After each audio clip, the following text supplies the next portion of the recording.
everybody. Yes, welcome back to another episode of a very special podcast. This is the podcast which talk about all your favorite TV series from yesteryear. Oh yeah, we're doing it. And I'm your host, Patrick M. Dunn. You may know me from the previous episodes. And I'm joined here, as always, by my right-hand woe man, Kat Holstead, the author. Welcome back, Kat. How are you? I'm barely here. I know. I'm barely here, too. And I just sort of woke up, and I was like, wanted to start recording. I was like, you know what? I'm going to get myself a nice mug of coffee, a nice cup of joe. Yeah. And I opened up my little coffee container thing, and guess what? There's fucking nothing in there. That's awful. We already said we were going to start the episode in like 20 minutes, and I didn't have time to run to Dutch Brothers Coffee, our unofficial sponsor of the podcast. I'm sorry. Unofficial. There's no sponsor.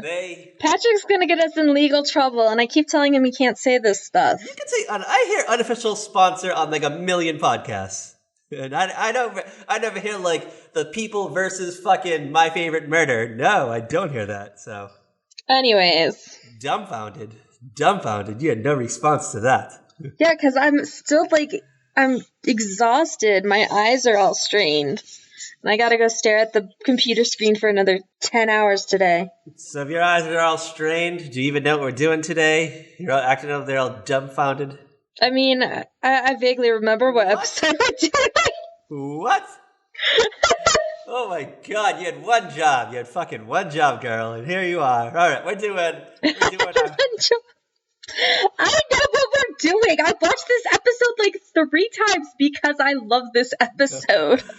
All right, we're doing Caroline in the City. Oh yeah, the fucking 4-season wonder. Yes, it had 4 seasons. 96 to 99. Which is a good, respectable amount of seasons. It was on a lot longer than I thought it was. Like when I looked, when I was on Wikipedia, like after I watched this episode, I'm like, there's probably like 3 seasons. And I was like, whoa, there's 4.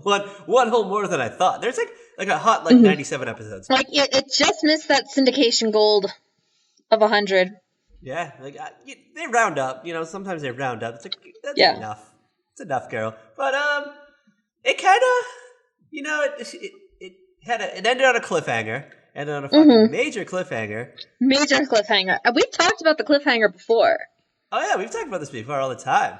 At least once. All the time. I feel like I just listened to it too, and I don't know what I was listening to that was old. We talk about it in our personal lives a lot too, in our DMs. We'll always be tweeting each other. That's true.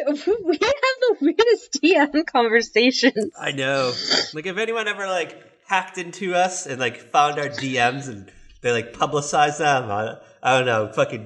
I'd be like, God bless you for doing that, and also send the fucking straitjackets our way, because I don't even know. Most of my DMs to you are sleep deprived DMs, and then I wake up 5 hours later and I just log in and I'm like, oh, I have responses from Kat, and I'm like, whoa, I don't remember fucking writing.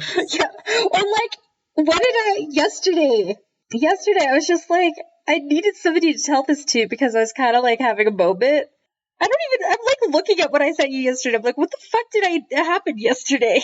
I was apparently playing song trivia by myself, and the only shows I missed were British shows and Western shows. Yeah, what is there you said you're on YouTube playing song trivia? Is that a thing? What the fuck are you talking about? Yeah, okay, so I don't know, it was just this video that had little short clips of TV theme songs, and then guess the theme song. So I'm sitting there playing against myself, going, Hagen Island, punched! As soon as it would start, and I'm I need somebody to play with. You need someone to play with, girl. You need to go on to Craigslist and find someone to play with. You can't do that on Craigslist anymore, honey. Oh, yeah, that's right. They shut down ads. Bumble? I don't know. All right. So, we're doing the episode Caroline and the Singer. Yes. And the Singer. That's the name of the episode. Patrick over-enunciating his accent here, trying to be fancy. Well, you know me. Fun and fancy free. All right, so we're doing Caroline and the Singer. La la la la. All right, so this episode aired on January 14th, 1997. Yes. It all happened on a Tuesday. It was a Tuesday night. It was in winter. We're in the doldrums, the winter doldrums, but we had some new television on tonight, and I don't know. You want to just blast through this list real quick? Yeah. Quick, so we can get, because we have a lot to talk about tonight. I just want to throw this out there. We have a lot of corners. We have a lot of corners to go around tonight. So tonight, let's hit this. All right, we're gonna start off. We want to start off with our pals at the Alphabet, the ABC network. Yeah, let's start off at ABC. All right, things kick off with the Connor family. We're gonna spend a half hour in the final season of Roseanne. This is season 9, I believe. Yeah. All right. So tonight's episode, "Hit the Road, Jack." Do you know that one? No, not off the top of my head. All right. I know this one. This is actually a pretty good one. So Dan regretfully packs his bags and prepares to leave home for good, and Roseanne deals with the sorrows by driving aimlessly around Lanford. Oh, yeah, this is the one where she goes to, like, all the fast food places. Yeah, and then meanwhile, B storyline, DJ meets his soulmate, Heather, played by actress Heather Matarazzo. Yes. Yeah. But let's be real, that's not how it ended in the real world. I know, I was going to say, so since the finale of season 9 later renders the season non-existent, it's likely that DJ and Heather never met. So I don't know. She don't exist. And his soulmate was Gina. Yeah, shout out to Gina. Damn Gina. You ready? You ready for ABC 8:30? Yeah, it was on at 8:30. I don't remember the show, probably because I kind of like dipped out of Roseanne for the final season for the most part, but Life's Work? Do you know this? Life's Work? Not off the top of my head, not by the title. All right, so the show starred Lisa Ann Walter, who you may remember from the Lindsay Lohan version of The Parent Trap, in which she played a character named Chessie, a housekeeper who also realizes that the switch took place, so... Yeah, the only one who noticed, because everybody else is stupid. Yeah, shout out to Chessie. Anyway, ABC loved Chessie so much, they hired her for Life's Work. This was about an assistant district attorney who tries to juggle... Yeah, she tries to juggle her home life, marriage, and her job. So it's one of those. One of those, okay. Yeah, one of those juggalos. Gathered up the juggalos. I think that's a different thing, and I think we've talked about what that is, but yeah. Oh, I know. But I just wanted to say the word juggalo. So shout out to our juggalos out there who are still working on our theme song, hopefully. We haven't heard from them. It's been a while. Did they abandon us? No, they didn't abandon us. There's stuff going on. They're busy. They're working on an Avengers rap, part 2. You ready? You ready for ABC 9 o'clock? You ready for a hot night with it? Yeah, what's on at 9 o'clock? You ready for a hot night with the Toolman Taylor family, the Toolman clan? Tim, the Toolman Taylor! All right, we're going to spend a half hour with Home Improvement. And hold on, this is the good one. I've seen this one. So, you ready? You sitting down? You sitting down for this? I'm sitting down, yeah. All right, let me take a deep breath first. So, hold on. So, while shopping in the mall, Mark uses karate to stop a bully from beating up Randy. The incident is later written about in the school newspaper. Randy is then embarrassed and punches the boy who wrote the story. Meanwhile, Tim learns that Wilson's visiting cousins are actually the Beach Boys. Dumbfounded. Yeah. Dumbfounded again. Okay, yeah, I'm just gonna, I don't even have words. That's a lot to take in. For one episode of Home Improvement. All I could think of was, like, in today's world, somebody would have videotaped that. Not even videotaped. They would have fucking Instagrammed the whole thing. Why am I saying videotaped? Like, oh my god. It would be an IG Live. Yeah. IG Live, and it would get shared across the Detroit, greater Detroit area school district. Yeah. There'd be a big lesson in bullying and all kinds of fun stuff. So it's kind of like yeah. I bet you it was like an interesting character study because you get Randy being bullied, but then he turns into a bully. So I don't know. Sure we got a good life lesson from Jill. Because Tim wasn't fucking dealing with this shit. Tim wasn't dealing with this shit. He was too busy dealing with fucking Wilson and his cousins, the Beach Boys. Oh, I'm sure. So probably got like a fun Jill anecdote. Maybe she was like talking to Randy, like, hey, sometimes it's all right being a pussy. Sometimes you just got to be the stand-up man, my son Randy. And are we in goth Mark years yet? I feel like this might be like a goth era. I feel like this has got to be like the start of the goth Mark years. Yeah, he's getting dark. Cold Chambers out. They get some hot hits. We're All Stars and the Dope Show just dropped probably by Marilyn Manson. So, yeah, who knows? Fun times. But hold on, I have a question. Are the Beach Boys siblings? There are two brothers. Okay. So I'm going to guess maybe two of them are Wilson's Yeah. The Wilsons? Is it the Wilsons? Yeah, it's, hold on. There's Brian Wilson, and I feel like there's another Wilson. Oh, hold on, no, there's like 3 that are... Okay, so the group's original lineup consisted of Brian Dennis and Carl Wilson, their cousin Mike Love, and their friend Al Jardin.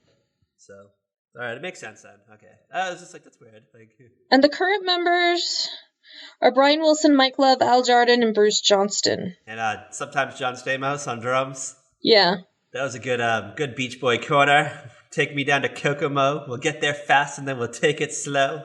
That's where I want to go. You asshole! That song is gonna be in my head all fucking day now. Well, it's better than Baby Shark. I have never listened to Baby Shark. I'm never going to. Well, one day you're gonna hear it by accident, and it's gonna be in your head for fucking months.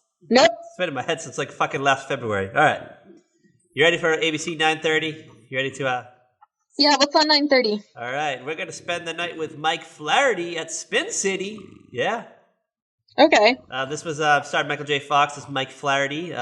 He's the deputy mayor of New York City, and he has a team of half-wits who must constantly save the mayor from embarrassment and the media. Mm-hmm. Later on, Mike is later succeeded by Charlie Crawford, played by our boy toy. Is Charlie Sheen a boy toy? No. Not a boy toy. Not a boy toy. All right, now the show also starred our gal pal Connie Britton and our not a gal pal Heather Locklear. We decided she was not a gal pal. Yeah, not a gal pal. This show is problematic written all over it. Mm-hmm. I just want to throw this out there. I've never actually watched Spin City. Really? No, I've never seen an episode. I've seen clips. I've seen clips to like look at like Connie Britton's like dumb hair in like the early days. This is like the days when her hair was like not as hot as it is today. Yeah. Well, to be fair, those 90s styles, man, they were bad. You either had the Rachel or you had like the Scream 3 fucking Courtney Cox bangs. That's like ooh. Man, I'm like afraid to go look up pictures from the 90s because I don't want to know what my hair looked like. Or you had the actually, my hair was just a frizzy freaking mess. Or you had like the take me to your manager haircut that like I don't know, like everyone on 90210 had. Like Kelly had it, Donna had it, Claire had it. I think Valerie might have even had it at one point. Yeah, everybody, even our goddess Tiffany Amber Thiessen had it. Yeah, I think hers was a little bit longer, but she still had it. Though. Yeah, hers was a little bit longer, but yeah. Shout out to our goddess. Wish she would come back to the 90210 Ruby, but we understand. We have to make way for Brenda, our leader, our actual goddess. You ready to end off ABC? You ready to end the night at the Alphabet? Yeah, what is the last thing on ABC this night? All right, it's Tuesday, NYPD Blue. We're in a Jimmy Smits era, so we get to see Jimmy Smits and his butt. Maybe we saw a butt cheek tonight, or two. Maybe Dennis Franz peeked one out. Yeah. Okay. But hold on. I was gonna say, hey, where has Jimmy Smits been lately? But I just saw he's gonna be on this fall's Bluff City Law. Yeah. I guess I don't know anything about it, but what's the chances of that making it? Just based on the name alone, it doesn't sound good. It's got a good season at least. At least we'll get through May, and that's about it. We'll get it to like a 12 episode point. 12, 13 episode. Well, hold on. You know what? I fucking called like I put a Deadpool on like Harry's Law, that show that had Kathy Bates on it, and I don't know, got like 2 or 3 seasons maybe. Maybe. You know, people like are super into these like legal shows. I don't know who's watching them, but people are. Somebody, not us. You ready for the Tiffany Network? You ready to spend the night at the old CBS? Yeah. What was happening at CBS? All right, 8 o'clock. Are you familiar with a little show called Promised Land? I remember the name. I can't think of like what it was actually about. All right. Get ready. This was an American drama series that ran for 3 seasons from 96 to 99, starring Gerald McCraney. Right, that's what I was thinking. He's a recently laid off factory worker who now travels the country helping people in need. But hold on. This was actually a spin-off of Touched by an Angel. Mm-hmm. It's, I guess, like characters were introduced in a backdoor pilot episode of Touched by an Angel. People loved it. Yeah. They were clamoring for more Gerald McCraney and Austin O'Brien, who you may know from Veda Sultanfutz's love interest in My Girl 2 and Last Action Hero. God damn it, Patrick, we need to do both My Girl movies. We're working towards it. We're going to do it for Jamie Lee Curtis January. And she's like barely in the second one, I think. You're going to like shit yourself when I let that happen. Oh, No, I don't like we're just gonna just do like a Jamie Lee Curtis podcast, and we just only do like Jamie Lee Curtis joints. Okay. Then we'll do like Jamie Lee Curtis urban legends. We can talk about her fucking the penis that she was born with. What? You didn't know that urban legend? They said that she was like born with like a small penis, and like I don't know, like her mom wanted to be a girl, so they cut it off. Never heard that one. Whoa. Someone wasn't on Snopes.com in the mid-90s. No, I wasn't. All right. You ready to the night at CBS? Yeah. All right, tonight it's a CBS Tuesday movie night special. Tonight's film, Country Justice. What? Country Justice. You ready for the cast? You ready for the hot cast? Give me this cast. It's a hot cast, but it sounds like a horrible movie. It stars George C. Scott, Rachel Lee Cook, and Ali Sheedy in a TV movie on CBS in 1997. Okay. All right. And I fucking love the description. So hold on. In rural West Virginia, a crusty widowed coal miner. What? A crusty widowed coal miner fights the legal system when his 15-year-old granddaughter, who was raped and impregnated by her trampy mother's boyfriend, finds herself in a custody battle with the baby's despicable father. There's a lot of adjectives in this. Wow. The old man hides the infant among his mining pals as the law chases them throughout the countryside. The baby's father eventually develops a conscience and drops conscience and drops his lawsuit, allowing the young mother to raise her child. That sounds more exciting than it probably is, though. There's a lot going on in that. I just want to know what makes the widowed coal miner crusty. Is it because he's covered in coal dust? Is he just cranky because he spent all his life in a coal mine? Yeah, I don't know. That was like a great word. I had to read it like 4 times just to make sure that's what I read. And that's what I read. You ready for a hot night at Fox? Yeah, what was going on at Fox? We've been talking about her a lot lately. Our girl, Christy Yamaguchi. Yeah, Christy Yamaguchi hosted Fox's Rock and Roll Skating Champion, a night of figure skating to the soundtrack of rock and roll. Hell yeah. Okay, you know what? I'm like pretty sure I was watching that. Oh yeah, probably. If I had known about it, I would have watched it. I would have been fucking tuning in to see what our gal pal Christy Yamaguchi was up to in 1997. See what kind of hairstyle she had. And she was... I just looked this up. Did you know that she played Jasmine on Disney on Ice? Really? Okay. Yeah. Timely, because Aladdin, now in theaters, probably.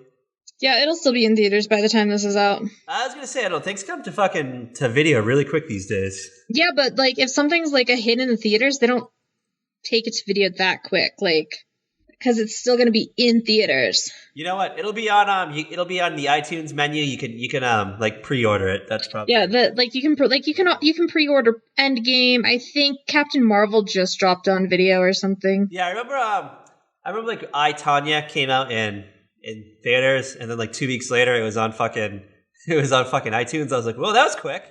Yeah, but like also with I, Tonya, it wasn't getting like a huge release in theaters. That is true. I think it got like limited release like 3 months leading up to its like wide release, and its wide release was like 2 weeks. Yeah, like it would get like little release. It basically got a release in time to be Oscar worthy. Yeah. You know when you get those like those late fall movies, they usually like throw them on like iTunes and all the streaming outlets, just in time so people can get like reacquainted with their hot hits.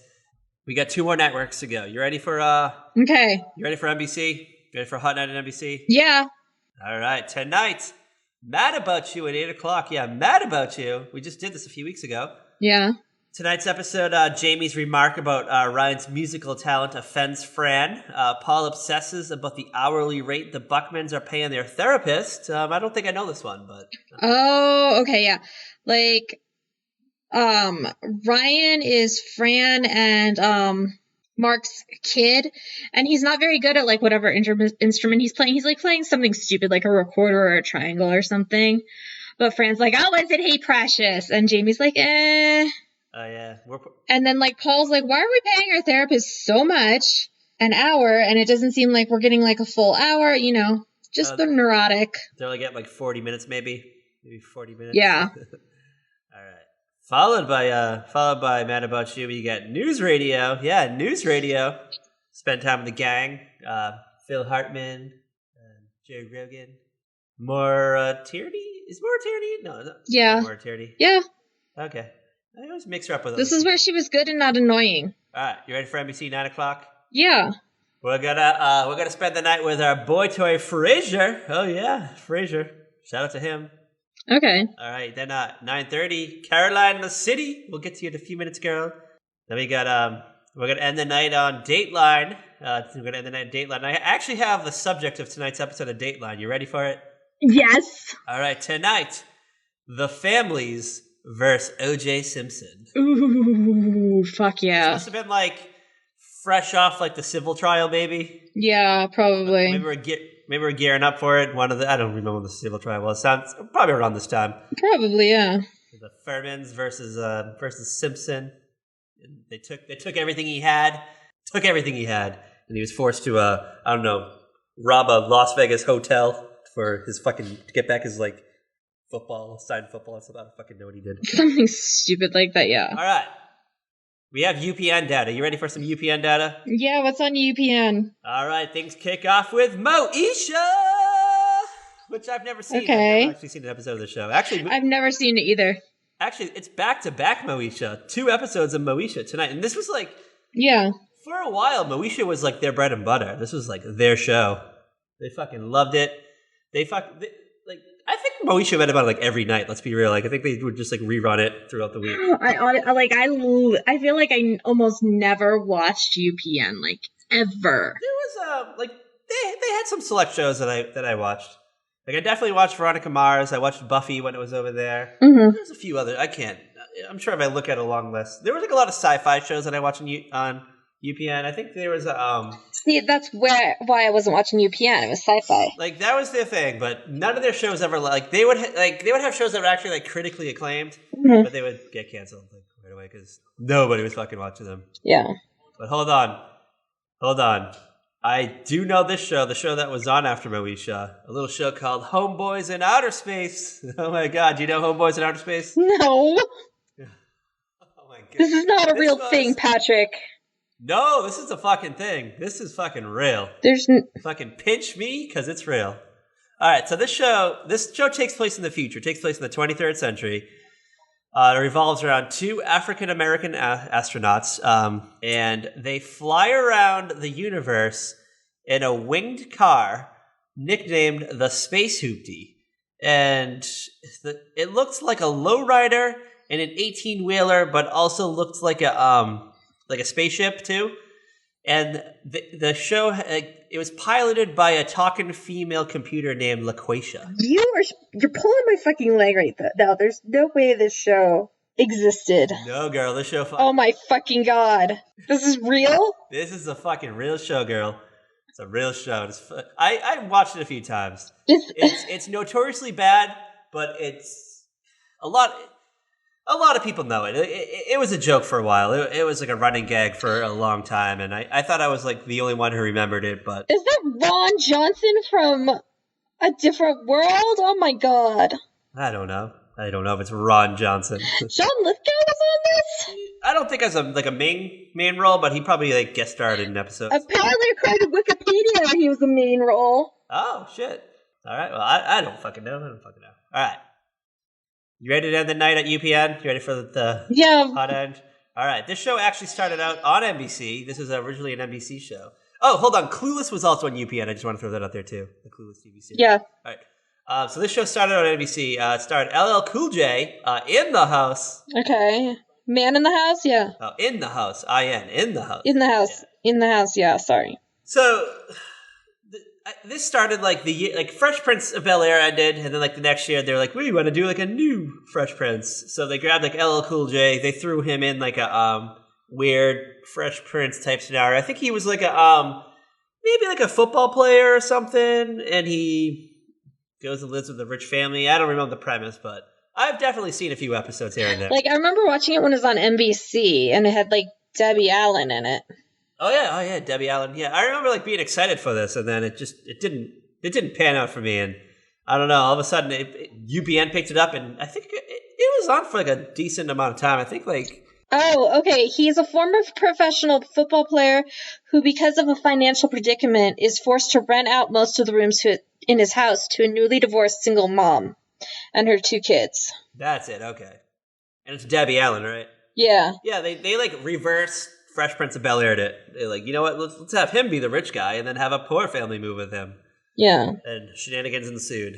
All right, that night of television, hot or not? It's got some hot stuff and it's got some weird stuff. Yeah, it's definitely a mishmash. It's got a lot of like faves, but it's like the end of the rope for a lot of the faves. Yeah. And I don't know. I'd probably watch NBC. And, it's honestly, I think if I was probably flipping back and forth between Christy Yamaguchi and NBC. Yeah, because I was definitely out of Roseanne at this point. I was not watching Roseanne. I might like record Roseanne on like a VHS and watch it a little later, kind of thing. Yeah, I didn't even do that. I got like maybe into like November like sweeps, and I was like, this season of Roseanne's not getting any better. And I was out till like near the end. I think I came back in for the last like batch of episodes. Yeah. And I was like, they're still fucking doing this shit. They're still fucking pulling this shit. Not a good time. Yeah, that's a bad taste in everyone's mouth, and especially in the long run. All right. Mm-hmm. So Caroline in the City. Yes, Caroline in the City. So this was a show. It starred Lea Thompson. You may know her from the Back to the Future movies. Mm-hmm. You may know her from Howard the Duck. You may know her from Switched at Birth, I think is what we decided she was on. Okay. It was Switched at Birth. But for 4 hot years in the mid to late 90s, she had her own fucking sitcom, on the Peacock, and it was kind of like it was a mishmash. It had Friends vibes. It kind of had like Seinfeld vibes. It was just that very like kind of like 90s New York NBC sitcom. Yes. So it was like it had like the group of friends, but it also had like there's this lingering love story in the background between 2 of them. So I guess we'll go through the cast. I guess so. You have Caroline Duffy, played by Lea Thompson. Mm-hmm. She's our hero, our heroine of the episode of the series.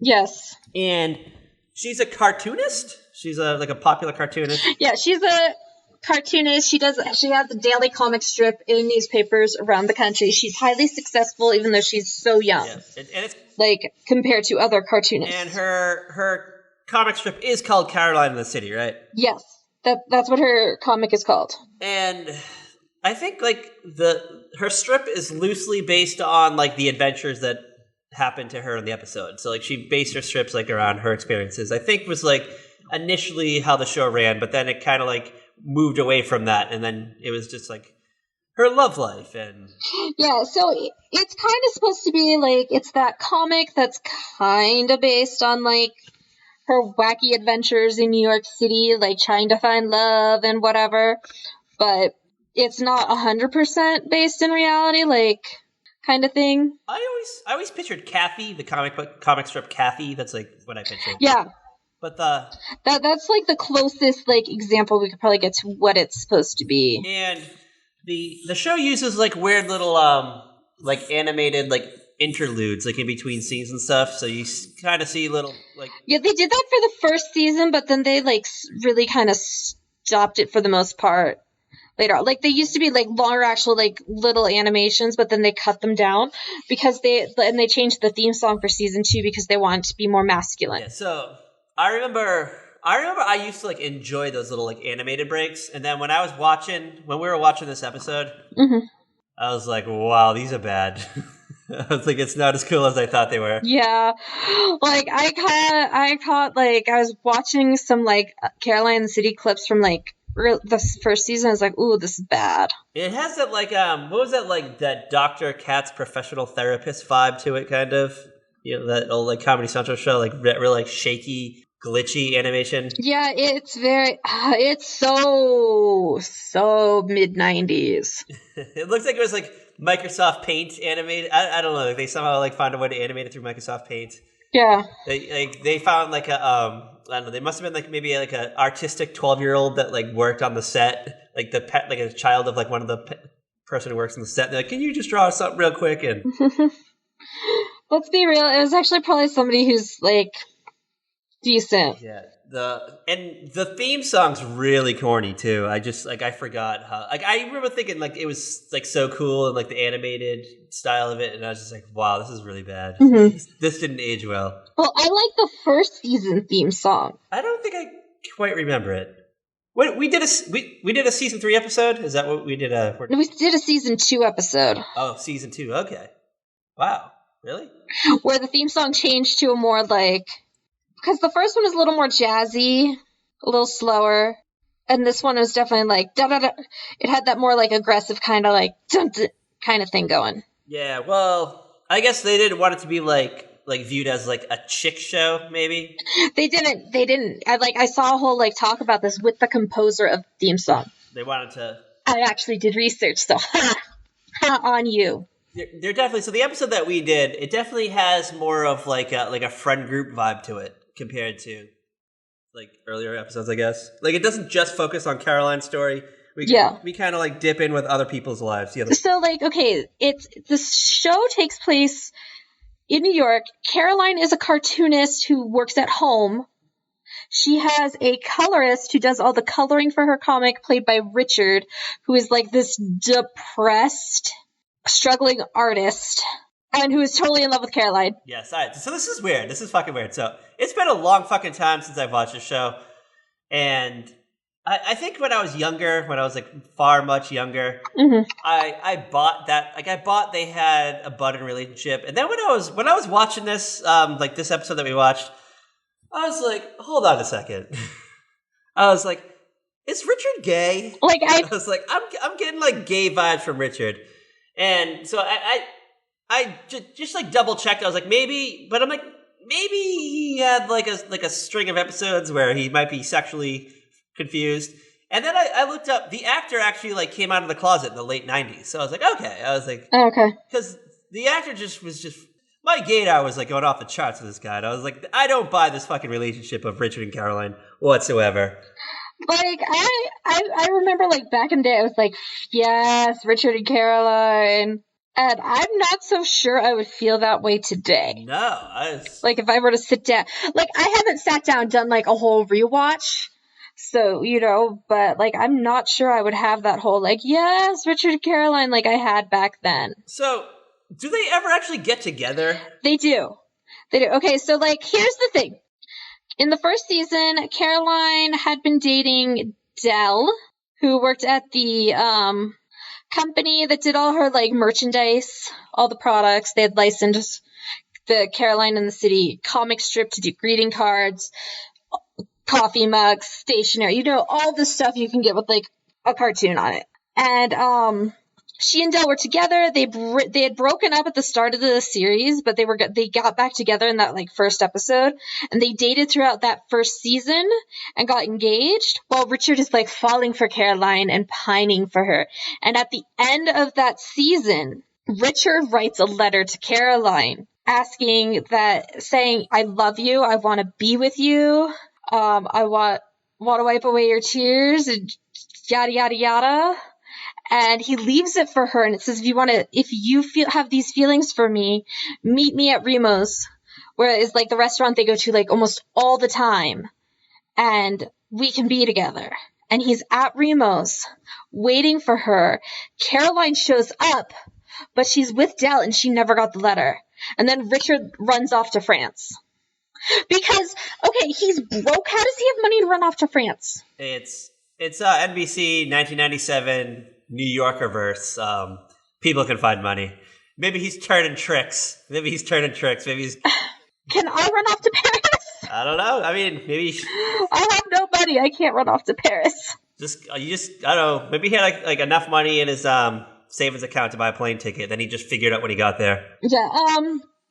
And so like then Caroline and Dell break up. Goes and gets Richard to come back from Paris, or they find out he went to Paris and he failed as an artist, so Caroline's come back and be my colorist, yada yada. She has no clue at all that Richard's in love with her. And she starts seeing this younger guy, Joe, who was played by, what was his name? Oh, he was on that show, 9JKL, and that other show. Yeah, I know his name. I mean, I know who he is. I can't think of his name now. We've talked about him before. Yeah, we've talked about him. And that leads us up to this episode at this point where we are.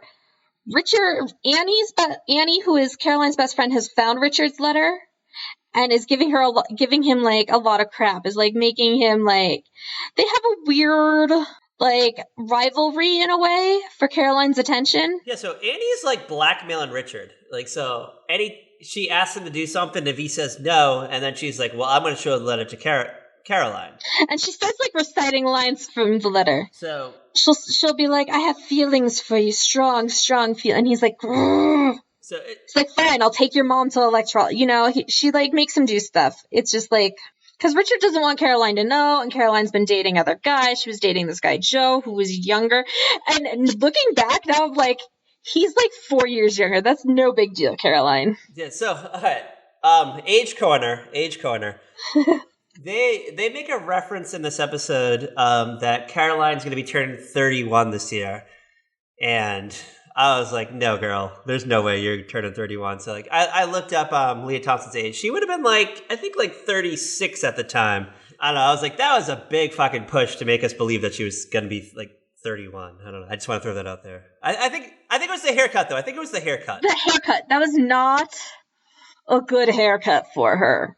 No. So when we did the Friends episode a few weeks back, it must have aired, I think it was first season. Yeah, that was a first season crossover.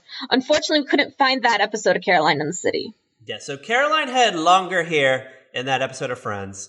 And I don't know, that like shorter it didn't fit her face. I'm sorry, girl. Sorry, Lea Thompson, if you're listening to this. Like, let's be real. You don't see Lea Thompson with short hair much. No, I don't know. It was very off-putting. Like, I found it very distracting for some reason. Like, I just kept focusing on, like, the hair-to-face ratio just didn't like, I don't know. Like, yeah, it was not a good hairstyle. That, like, short, kind of, like, run your fingers through the hair, kind of, like, 90s thing that girls did. That, like, I want to talk to the manager haircut, kind of, like, that's, like... It's not even that. It's not even that. That's more of a 2000s. I don't know. It's hard to describe the haircut. It kind of looked like it was, like, a dead animal on her head. It's just not an attractive haircut. It's not an attractive haircut on, like, anybody. In my memory, I think, like, the late 90s was a bad era for, like, women's hairstyles. It was. Like, I'm pretty sure my hair was just a frizzy mess. We went from the Rachel to nothing. Like, nothing. Zilch. Yeah. Zero. Nada. Like, there's nothing, like, nothing came after the Rachel. I don't know. We needed something drastic, and... Okay, like, I'm trying to think of, like, what might have saved it. Maybe like, the pixie cut? Who knows? Who fucking knows? Like, well, because then, we cannot get into 90s here, because I'm seeing stuff and I'm cringing, and I remember doing this crap to my hair. Oh my god. Anyways, so this episode, Caroline is freaking out because she can't find her favorite black pumps that go with everything. And...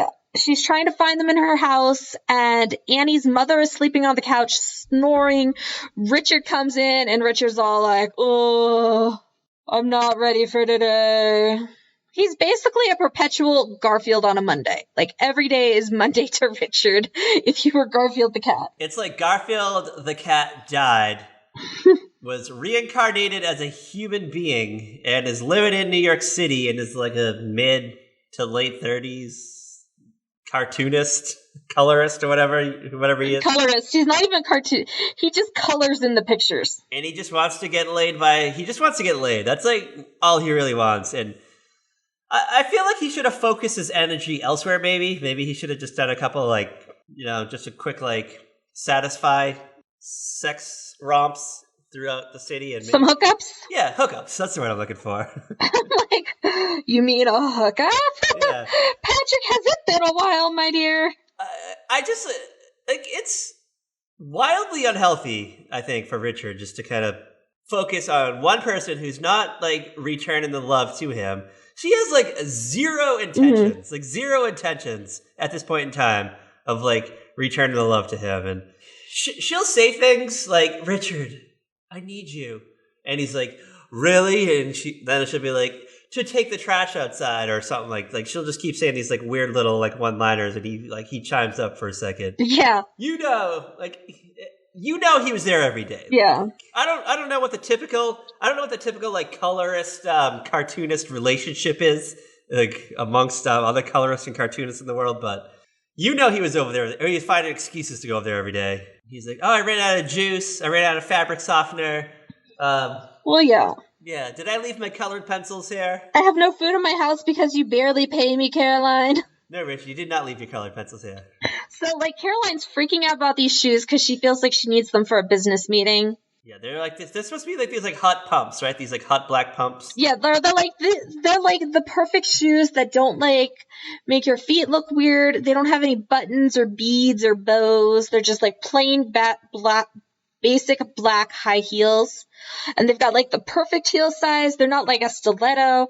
They're not like a short. They're like perfect shoes. And Caroline cannot find them anywhere. And she's freaking out.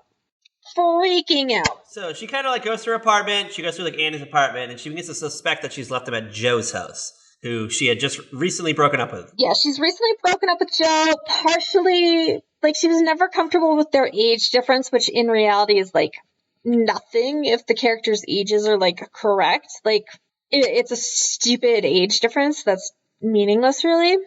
And then, so he's probably like, what, like 26-ish or something? Yeah, he's like 26, 27. I kind of get the impression that he's like immature for his age. That's like the impression that I got. Yeah, he's probably a bit more immature. He's not rushing to like settle down. And Caroline's got that biological clock starting to tick. And he cheated on her, is what I gathered?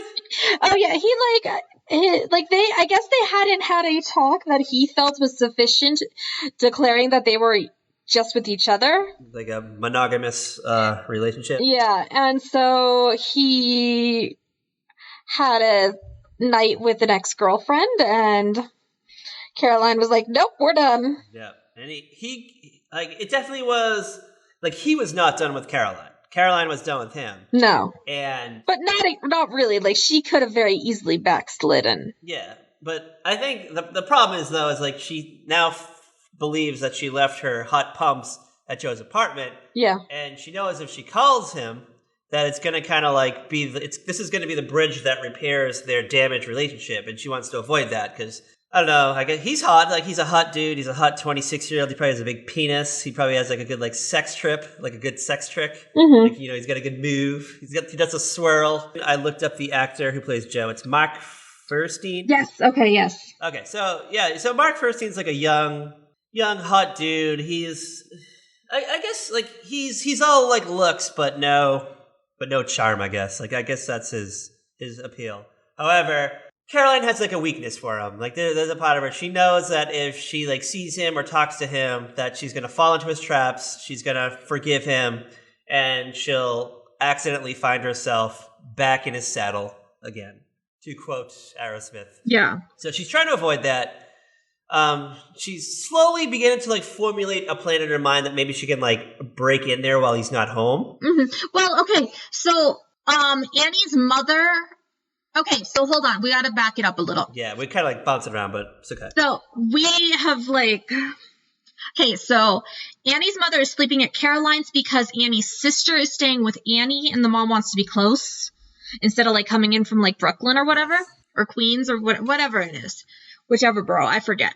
And, the sister, like, had a hit song back in, like, the late 80s or something. Blacktop Road, I think, is the song. Yes, Blacktop Road. Yeah, and the sister is, like, trying to write a new song. And so she needs her privacy, I guess. She needs some privacy. Like, Annie lives in, like, a little studio apartment, which is about the size of my bedroom. We have to point out. And, like, let's be real. Annie basically gets all her food from Caroline, so it's not like she uses her kitchen anyways. We have to point something out. So Annie's sister. Yeah. Annie's sister. I can't remember the character's name, but she's played by Donna. MACKENZIE PHILLIPS. Yes. Oh, my God. That's all I have to say. Oh, my God. Mackenzie Corner. If you're not familiar with MACKENZIE PHILLIPS, was a very well-known actress and singer. She she was in the original One Day at a Time.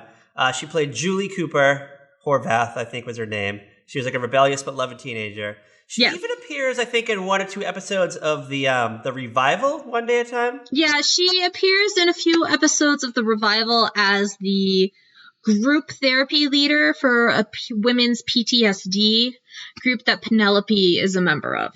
She's the daughter of John Phillips, who you may know from the Mamas and the Papas. So she comes from a family of famous people. She's the sister of Bijou Phillips and China Phillips. China Phillips is from Wilson Phillips, and you may know Bijou Phillips from movies and TV and modeling and stuff. So, as we teased, Phillips gained stardom in the 70s when she played Julie Cooper, and then Horvath when she got married on the long-running show One Day at a Time. She got paid pretty good, is what I've read. During the show's 3rd season, though, however, hold on, 1977, her life, Mackenzie's life, took like a fucking wild downward spiral. Okay, can we be real? Her life was always kind of a wild downward spiral. That is true, but it's now like affecting her professional life and like its impact in the show. Mm-hmm.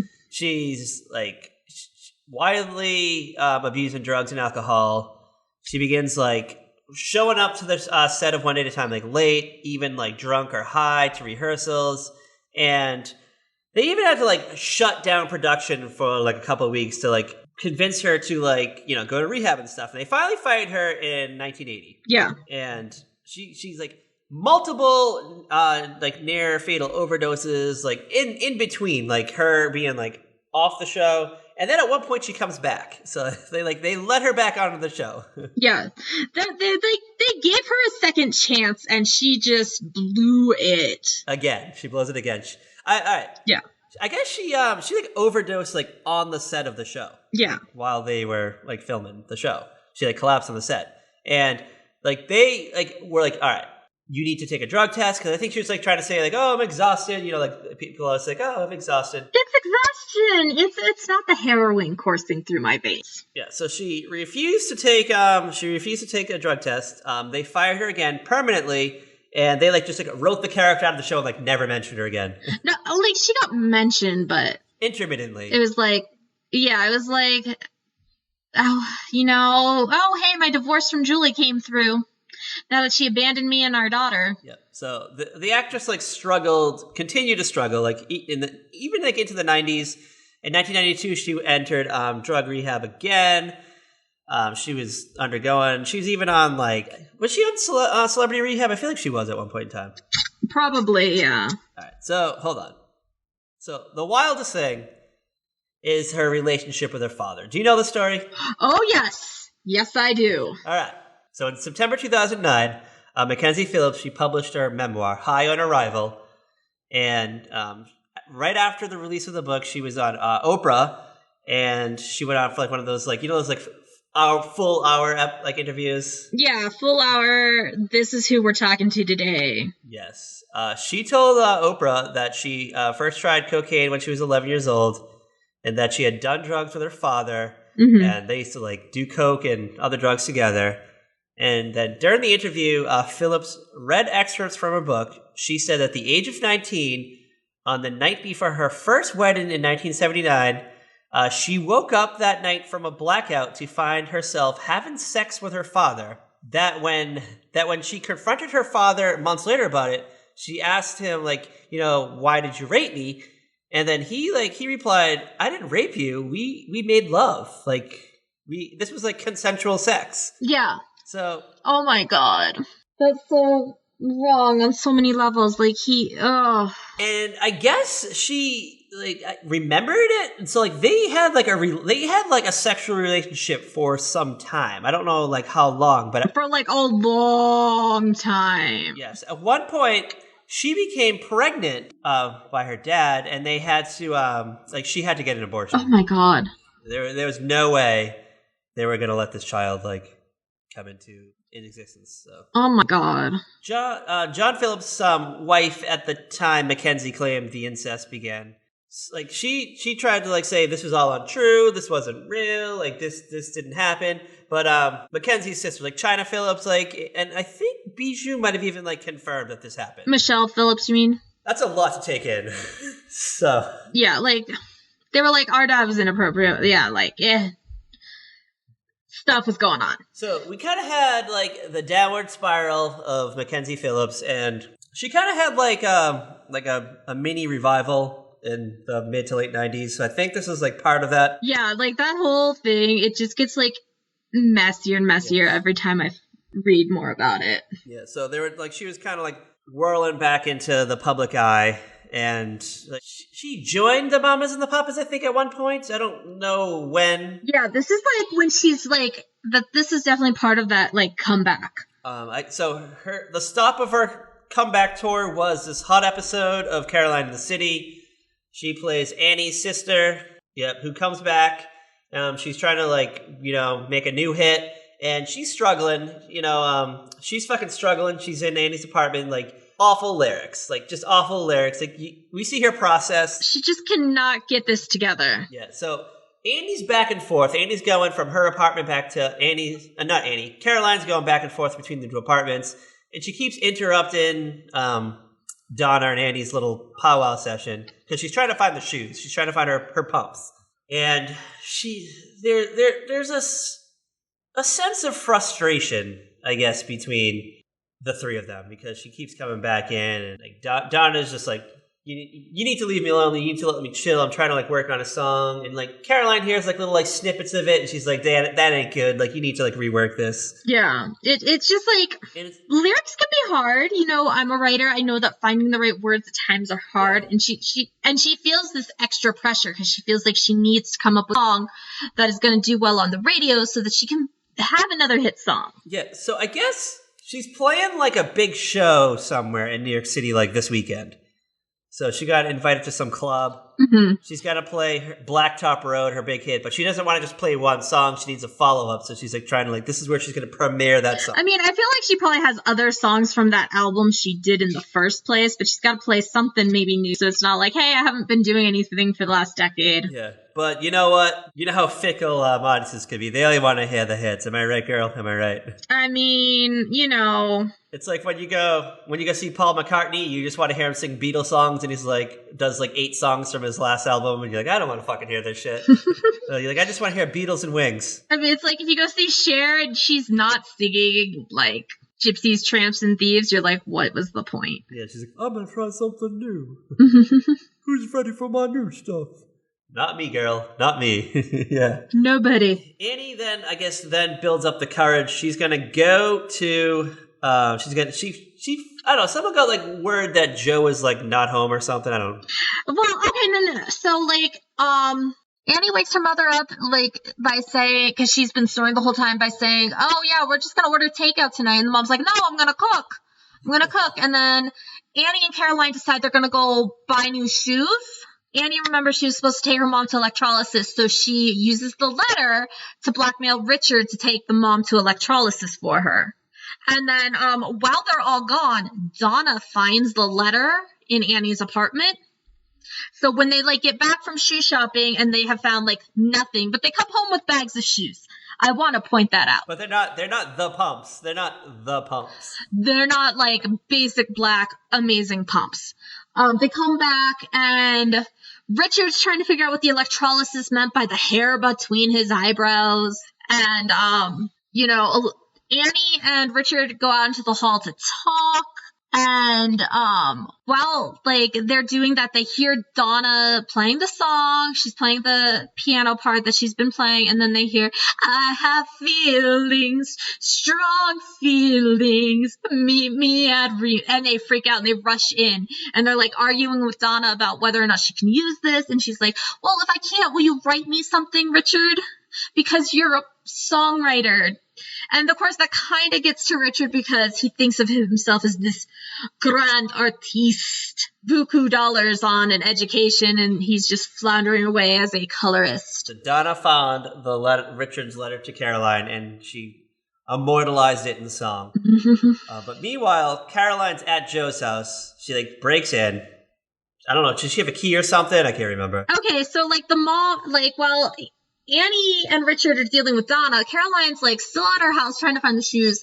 And Annie's mom says, if Joe's at work and you still have a key, you could probably sneak in, find the shoes, and get out of there. So she breaks in, or sneaks in.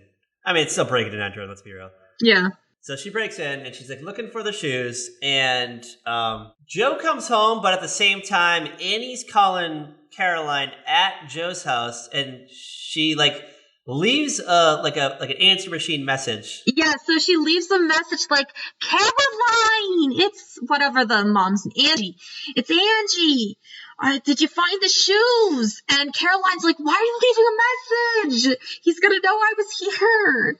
Like, it's classic 90s sitcom tomfoolery with a voice with an answering machine. So Caroline hides in Joe's closet, and Joe comes home and he plays the message, and he hears Angie talking to Caroline, and he opens up the closet door, and he finds Caroline, and she's like, you caught me. And they kind of like almost like get reacquainted with each other. Like she's like, what about your ex or whatever? And he's like, it's over between us. He's like, she meant nothing to me. It was just like a lack of judgment. Yeah. And she's like, this was the reason why she didn't want to go over there or call him, because she would fall for his charm. Mm-hmm. She would fall for him, and she was starting to. And the answer machine message, it then plays the next message, and it's his ex saying, No. It's not that it plays another message. The phone rings again. Oh, it rings. Okay. And she's like, do you want to get that? And he's like, no. I'll just let it go to voicemail. I'll just let it go to the answering machine, and it's the girlfriend. And they're talking about their plans for that night, that they prearranged plans. She's like, we have plans, Joey. I can't wait to see you.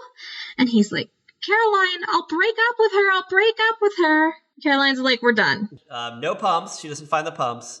Nope. Instead, she gets her heart broken again. Mm-hmm. Again. No pumps. She goes back home, and they all then decide to go to Donna's concert down at the local club. Yeah. And it cuts in. It cuts in, and she's playing like the very end of Blacktop Road. We hear like maybe like the last like the chorus of it. Yeah. Everyone's excited. There's a lot of people there. I just want to point out. There's like a shit ton of people there. There's a lot of people. It's like a just 90s dark, grungy looking club. It's amazing. I want to point out that Blacktop Road was supposed to be like a mid-'80s hit according to like the setup. Mm-hmm. It sounded like an Alanis Morissette song from like 1995. I just want to point that out. Yeah. There's nothing 80s about that. Nothing at all. Unless she changed it, unless she like modernized it. Sometimes people always like reimagine. She might have. Yeah, she could have. Maybe she wanted to give it an edge. This is probably like we're now entering that era where like Meredith Brooks is becoming a thing, and and Tori Amos, and we're post Alanis Morissette, so she wanted to like add an edge to her music. So she had to give it like a cool like alternative edge. So she plays it. She's like, yeah, all right, I'm gonna play my new song. Get ready, guys. And they start playing it. And she's like, has anybody ever read the Iliad? And because Richard wrote this song based on the Iliad, and apparently this goes over everybody's head because not everybody knows like the story of the Iliad. So she wouldn't play the song with Richard's letter as the lyrics, and then she does. So they're playing the lyrics. Richard's like horrified because he's sitting right next to Caroline, and as soon as she says the line "Meet me at Remo's," Caroline's like, "Oh, Remo's." She's like, "Wait a second, this is clicking with me for some reason." So Richard's now thinking that like it's, oh my god, like Caroline realizes she's gonna remember that before I left for Paris, I was at Remo's and I kissed her, or he did something, and then I left, and she's gonna put it together because the lyrics are like meet me at Remo's at 7 if you want to be together, and like Caroline's like, she's listening to his song. Like, the good thing that Donna did is she didn't have it go, "Dear Caroline, love Richard," or anything, She left that part out. Caroline's like, oh my god, this song means something. And Richard's like, oh my god, she's gonna confess her love for me. She's gonna realize that I love her. It's like this great tense moment. And he's afraid of her figuring out. He's like, Caroline, I gotta talk to you. You have something in your hair. You can't hear this song because this isn't how he wants her to find out. I went to Remo's last week with Del in his car, and I put his shoes in the back seat. I left my shoes there because he took them to his shoe guy. Yeah, so there's this whole very very side story that happens at the beginning of the episode, and it kind of comes into play a few times. It plays throughout. Yeah. So there's little drop-ins throughout. So it's winter in New York. The episode actually opens up with Del getting into his car, and there's a big snowstorm, and he gets plowed into the car. The snowplow comes by. Yes, Del and Charlie are stuck in the car. So they're trapped in the car. They don't have the keys. They don't have anything. They can't get out. It's frozen over. And as soon as Caroline mentions that, she left the pumps in the backseat of, Del's car, it then cuts over to Del, still in the car, and he has Caroline's shoe in his hand, and he's gonna try to use it to break the window, but the heel breaks off. Yeah. And he's like, "Well, I'll use the other one." He destroys the greatest pair of black pumps in the world. Yeah, he destroys both of them because he tries both of them, but he can't crack that window. Nope, he can't crack that window. So I also want to point out too that in this episode, Del is like, "Hey, did you bring the keys? Because we could start the car and run it and melt the ice." I just want to point out that's very dangerous to do. You do not. Yeah, I was like, that's not a good. I was like, when I was watching this, I was like, Del, that's stupid. You and Charlie are gonna die. Yeah, I was like, certainly you live in the Northeast. You know this. Every year, people all there's a good I would say every snowstorm, 2 people die of carbon monoxide poisoning. They fucking put it on the news. They put this fucking PSA out there, but people still fucking do it. People are you know what? They're outside shoveling and their kids are cold, and they'll throw the kids in the car and turn the car on, and then there's snow all around the car, so all the carbon monoxide just has nowhere to go, so it's just going to stay in the car. Yeah. Then 10 minutes later, they go into the car and their family's dead. Yeah, it's. Del should have known that. You live in New York City, dude. You live in New York City. It snows all the fucking time. I can understand, okay, I'll get the car turned on so I can take the windows down and start trying to dig out, I could picture that. But the windows freeze. When you actually have, snow and ice on the window, it freezes. You gotta run the car for a long time before that shit begins to melt enough for you to be able to, move the window. I mean, it just, they had just scraped the windows, though, and then the car got covered in snow again. So I was thinking maybe there was enough time to get in. I don't know, but those plows, though, you can really get fucking plowed in. That's true. That's that packed snow. Yeah. Depending on how cold it is, it'll freeze within minutes. Yeah. And it's heavy and wet. And trust me, I know. I'm the one who's dealt with snowstorm most recently. I know, you had a snowstorm on fucking May 15th or something. I was like, what the fuck is this? Yes. It's 100 degrees where I am right now. Literally 100 degrees. It hasn't rained in 15 days. Fucking the state of South Carolina is gonna fucking burn. And you just had a fucking I don't know, a foot of snow or something. Yeah, it was insane. It's only supposed to get to 51 degrees today. Bundle up, girl. Bundle up. That's all I gotta say. Yeah. So that's Caroline in the city. I got a few fun little facts. You want fun little facts about Caroline City, just to kind of Yeah, let's hit some fun little facts. So the show moved around the schedule a lot. So the first season, it was part of the must-see TV Thursday night lineup. Followed Seinfeld. Second season, it got which we did now. It got ushered over to Tuesday night, 9:30. Okay. For season three, they moved it to Monday. It became part of the must-she TV lineup. Do you remember must-she TV? Yeah, that was the night with Suddenly Susan, Caroline in the City. Fired Up with Sharon Lawrence. Okay, I don't remember that show. That was a show. It started on ABC. It had Sharon Lawrence and Leah Remini in it, and then ABC canceled it. NBC picked it up for it's another year or two or something. And then The Naked Truth was also on this night. That was a show that had Taya Leone. Yes, which I remember watching that. I remember watching that, but I remember it also went through a lot of retooling. It was a show that was it was always on the verge of being good. It didn't get the ratings that it deserved, I guess. So they're yeah, let's change it up. Let's change. Or maybe it did get the ratings it deserved. Yeah, probably. Let's be real. All right, so Carolina City, for its final season, fourth season, stayed on Monday nights. So, it spent its last 2 seasons on Monday nights. So, like, we've talked about it before. Like, NBC, like, the shows that weren't Seinfeld and Friends, if you weren't those 2 shows and you were, like, a modest hit, they would try to, like, move you around the schedule to try to, like, ramp up other shows. Yeah. Mad About You was on Thursday for a while, but then they moved it to, like, another night because they wanted to, like, ramp up these other shows. And, like, like, Suddenly Susan was, like, I think Suddenly Susan had, like, a good first season. And they're like, but maybe if we move to Tuesday, it'll help, like, The Naked Truth. And it'll ramp that show up. And, yeah, so we got a lot of that. And it was hard. It was hard to be a fan of these shows. So, like, I guess... Or, like, you might not have even realized it changed nights, and you just happened to, like, stumble upon it when whatever you would normally watch that night wasn't on, and you were flipping through the channels. Like, you know how much I love news radio, but that was definitely a show you never knew when it was actually on.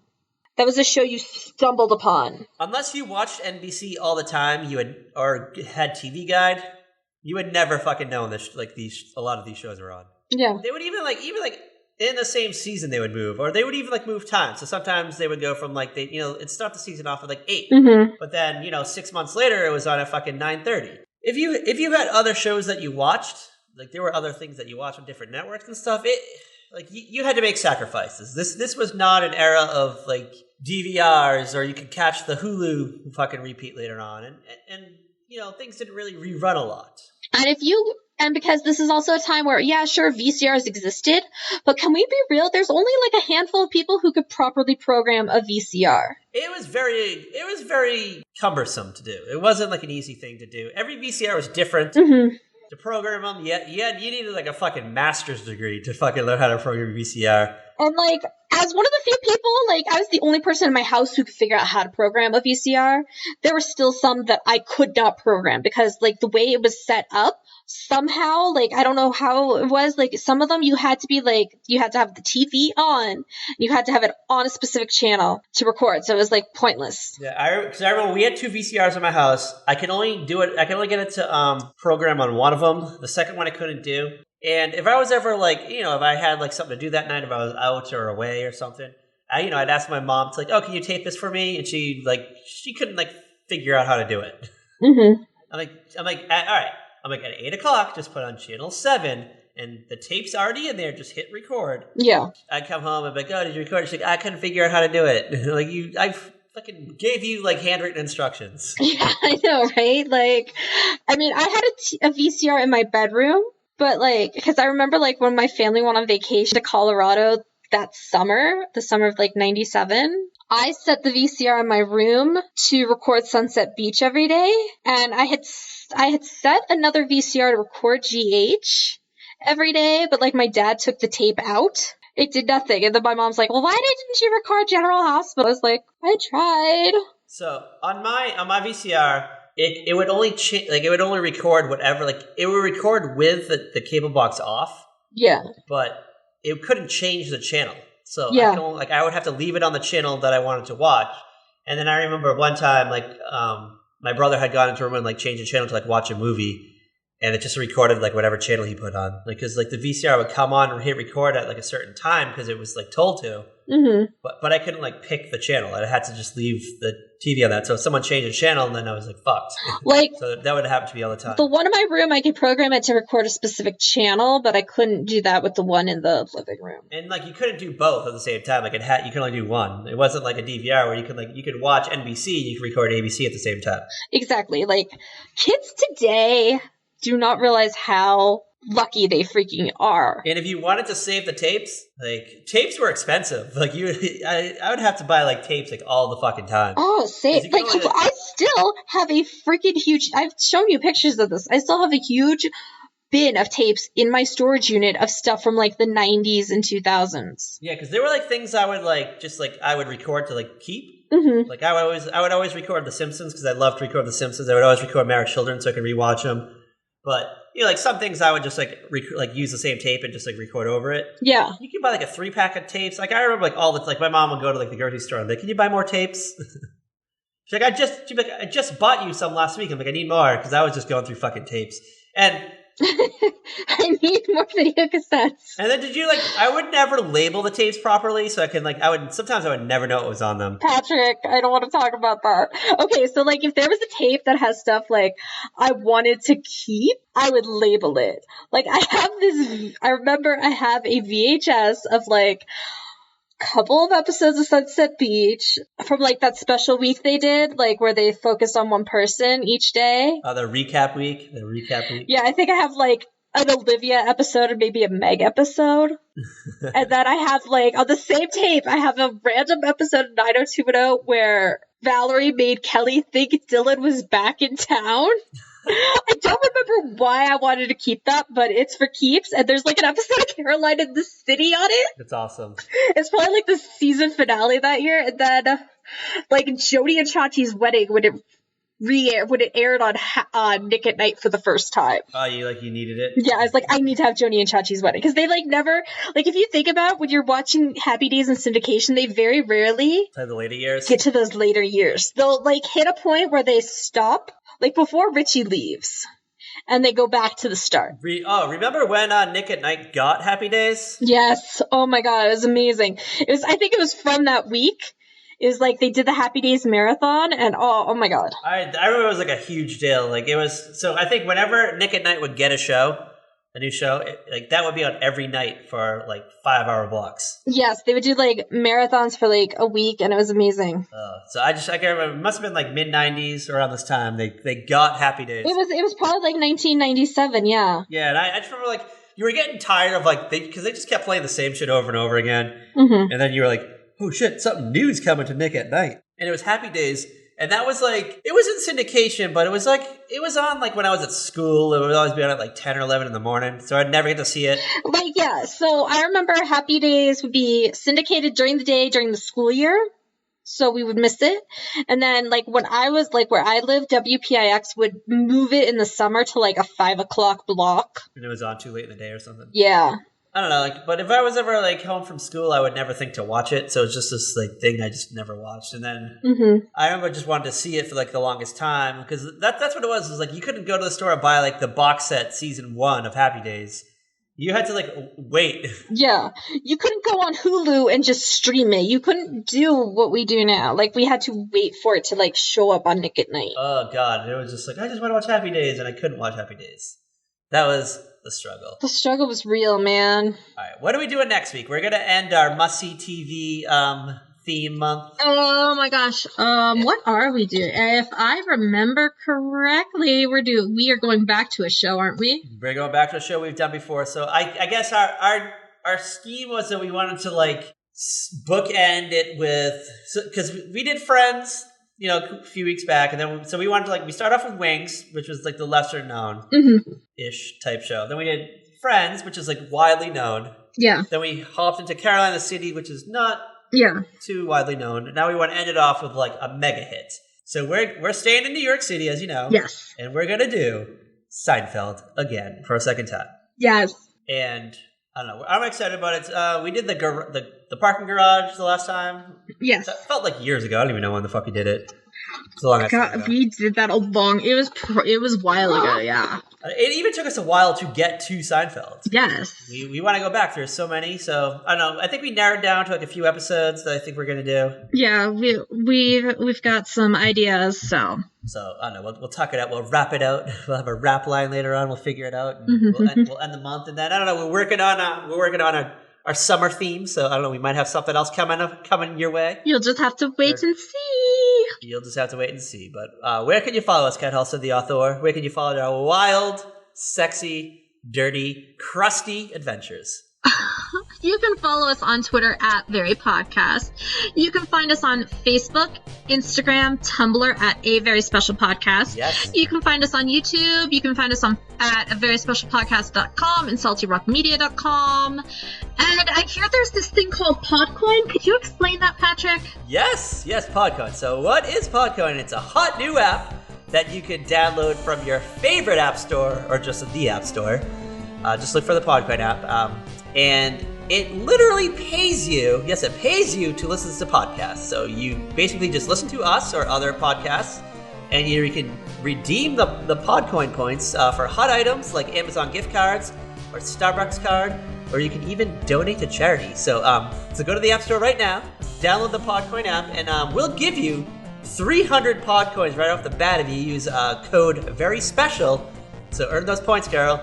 Earn those points and get yourself a gift card to Amazon. Buy some fun stuff. So download the app today, girl. Download the app today. And as always, girl. Bye. Watch the skies for horrible 1990s animation style that looks like Dr. Katz, professional therapist. I had nothing this week. I'm sorry. Oh my gosh. Spay and neuter your pets. Spay and neuter your pets.